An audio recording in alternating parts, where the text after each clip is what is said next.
బేకరీలో దొరికే చిన్న బన్స్ ఇంట్లోనే ఓవెన్ లేకుండా పర్ఫెక్ట్‌గా ఎలా చేసుకోవాలో చూసేద్దామా? దీనికోసం బౌల్‌లో పంచదార, డ్రై ఈస్ట్, కాచి చల్లార్చిన పాలు, వేడి నీళ్లు, చిటికెడంత సాల్ట్ యాడ్ చేసి పంచదార కరిగించి మూత పెట్టి 15 నిమిషాలు పక్కనుంచండి. ఈస్ట్ రియాక్ట్ అయ్యి పొంగింది కదా! ఇందులోకి 1 కప్ వరకు మైదాని జల్లించేసుకోండి. ఒక టేబుల్ స్పూన్ బటర్ వేసి పిండి కలిపేసిన తర్వాత ఒక ఫ్లాట్ సర్ఫేస్ మీదకి తీసుకొని కనీసం 10-15 నిమిషాల పాటైనా బాగా నీట్ చేసుకోవాలి. అవసరమైతే కాస్త పొడిపిండి గానీ, బటర్ గానీ వేసుకొని బాగా నీట్ చేసుకొని, ఇప్పుడు ఈ పిండిని బౌల్‌లో పెట్టి క్లాత్‌తో కవర్ చేసి డబుల్ సైజ్ అయ్యేంత వరకు వదిలేయండి.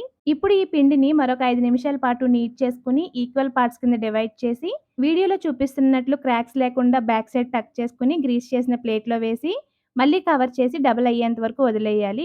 వీటిపైన కాస్త పాలు అప్లై చేసి ప్రీహీట్ చేసి పెట్టుకున్న గిన్నెలో పెట్టి లో ఫ్లేమ్‌లో 40-50 నిమిషాల పాటు బేక్ చేసుకొని బటర్ అప్లై చేసుకుంటే బన్స్ రెడీ.